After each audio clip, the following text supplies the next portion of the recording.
হচ্ছে দাদা দাদি নানা নানিকে যাকাত দেওয়া যাবে কিনা। উত্তর হচ্ছে দাদা দাদি বা নানা নানি এটা হচ্ছে আসল। আসল মানে বাবার দিক থেকে যারা আছে, বাবার বাবা, বাবার মা, এরপরে উপরের লেভেলে যারা আছে, বা মায়ের মা, মায়ের বাবা, এই উপরের দিকে যারা আছে এদেরকে আসল বলে। এই আসলকে যাকাত দেওয়া যাবে না। আর ফুরু, ফুরু মানে আমার ছেলে, ছেলের ছেলে, আমার মেয়ে বা মেয়ের ছেলে বা মেয়ের মেয়ে, নিচের দিকে নাতি নাতনি যা নিচের দিকে যাবে এদেরকে যাকাত দেওয়া যাবে না। আসল এবং ফুরু এদেরকে যাকাত দেওয়া যাবে না। মা বাবা থেকে উপরের দিকে ওনাদেরকে যাকাত দেওয়া যাবে না। ছেলে মেয়ে থেকে নিচের দিকে এদেরকে যাকাত দেওয়া যাবে না। এছাড়া অন্যান্য আত্মীয় স্বজনকে যাকাত দেওয়া যাবে। ডায়মন্ড বা হীরার অলংকারে যাকাত দিতে হবে কিনা। উত্তর হচ্ছে কেউ যদি হীরার অলংকারের ব্যবসা করে, ডায়মন্ডের অলংকারের ব্যবসা করে, তাহলে তাকে যাকাত দিতে হবে। আর ডায়মন্ডের অলংকার ব্যবহার করলে সেটা যতটুকুই হোক ওটার উপরে যাকাত আসবে না। স্বর্ণের অলংকারে যাকাত আসবে, রূপার অলংকারে যাকাত আসবে, কিন্তু ডায়মন্ডের অলংকারে যাকাত আসবে না। কারণ হাদিসে ডায়মন্ডের কথা বলা নেই, হচ্ছে আপনার রূপা বা স্বর্ণের কথা বলা আছে। বাকি কেউ যদি ডায়মন্ডের ব্যবসা করে তাহলে ব্যবসায়িক পণ্য হিসেবে তার উপরে যাকাত আবশ্যক হবে, যাকাত দিতে হবে। মা বাবা অথবা ছেলে মেয়েকে যাকাত দেওয়া যাবে কিনা। উত্তর হচ্ছে মা বাবা বা তার মা বাবা বা তার মা বাবা, এইভাবে উপরের দিকে যারা তাদেরকে আসল বলে, তাদেরকে যাকাত দেওয়া যাবে না। ছেলে মেয়ে বা ছেলে মেয়ের ছেলে মেয়ে, নাতি পুতি, এদেরকে যাকাত দেওয়া যাবে না। আসল এবং ফুরু মা বাবা থেকে উপরের দিকে এবং ছেলে মেয়ে থেকে নিচের দিকে তাদেরকে যাকাত দেওয়া যাবে না। স্বর্ণের যাকাত ক্রয় মূল্যের উপরে দিব নাকি বিক্রয় মূল্যের উপরে। প্রশ্ন হচ্ছে যে স্বর্ণ যে আপনি যাকাত দিবেন, এখন সেই টাকার কাউন্ট করবেন কি হিসেবে, আপনি যত টাকা দিয়ে কিনেছেন তত টাকার উপরে, নাকি বিক্রি করবেন তত টাকার উপরে, নাকি বর্তমান মূল্যের উপরে।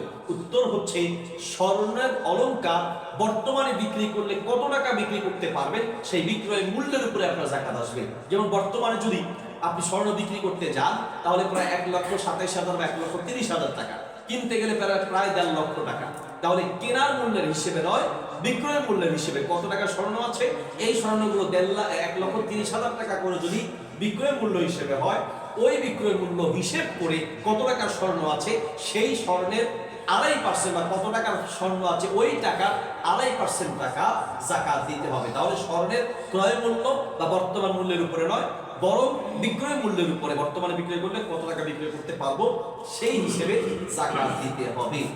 কাজের লোকদেরকে যাকাত দেওয়া যাবে কিনা, খুবই গুরুত্বপূর্ণ প্রশ্ন। কাজের লোকদেরকে যাকাত দেওয়া যাবে কিনা। উত্তর হচ্ছে কাজের লোক যদি ড্রাইভার, কর্মচারী, খাদেম, খাদেমা, চাকর, চাকরানি, এরা যদি যাকাত খাওয়ার উপযুক্ত হয়, যাকাত গ্রহণ করার উপযুক্ত হয়, তাহলে তাদেরকে যাকাত দেওয়া যাবে। কিন্তু যাকাত দেওয়ার কারণে তার কোনো পারিশ্রমিক বাড়ানো যাবে না, মানে পারিশ্রমিক থেকে কাটা যাবে না, অথবা পরিশ্রম বাড়ানো যাবে না। অর্থাৎ যাকাতের টাকা দিছি, আগে 12 ঘন্টা ডিউটি করতাম, এখন 1 ঘন্টা করে বাড়ায় দিলেন, তাহলে আপনি কি করলেন, যাকাত দিয়ে বিনিময় গ্রহণ করলেন, পরিশ্রম বাড়ায় দিলেন। অথবা তার মাসের তাকে বেতন দিতেন 20,000 টাকা, যাকাত দেওয়ার কারণে তার 1,000 টাকা 2,000 টাকা করে কমায় রাখলেন। অথবা মাঝে মধ্যে খোসা দিয়ে কথা বলে যে তোর যাকাতের টাকা দিয়েছি না, তাহলে বোঝা গেল যে আপনি যাকাতের টাকা দিয়ে তার পরিশ্রম বাড়াচ্ছেন, পারিশ্রমিক কাটতেছেন, অথবা তাকে ধমক দিচ্ছেন, তাহলে তো যাকাত আদায় হলো না। পারিশ্রমিক হিসেবে নয়, পরিশ্রম বাড়ানোর উদ্দেশ্য নয়, বরং এমনিতেই সে হকদার, সেই হিসেবে তাকে যদি যাকাতের টাকা দেন তাহলে সেই যাকাতের টাকা দিতে পারবেন এবং এর দ্বারা যাকাত আদায় হয়ে যাবে। এরপর প্রশ্ন হচ্ছে প্রভিডেন্ট ফান্ডের যাকাত দিতে হবে কিনা। প্রভিডেন্ট ফান্ডগুলো 2 ধরনের হয়ে থাকে, সেটা সরকারি হতে পারে, বেসরকারি ক্ষেত্রে হতে পারে। অর্থাৎ আপনার প্রতি মাসের যে টাকা, এই টাকাটা প্রতি মাসে বাধ্যতামূলকভাবে কেটে রাখে, বাধ্যতামূলকভাবে কেটে রাখে, অর্থাৎ প্রতি মাসে 1% আপনাকে দিতেই হবে।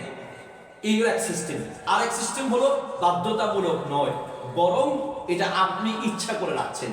যেটা বাধ্যতামূলকভাবে আপনি জমা রাখতেছেন, এটা প্রতি বছর আপনাকে যাকাত দিতে হবে না, কারণ এটা আপনি অনিচ্ছায় তার কাছে জমা রাখতেছেন, মালিক রেখে দিচ্ছে, মালিক যখন মন চায় তখন দিবে, এটার মালিক আর আপনার মাঝে নাই।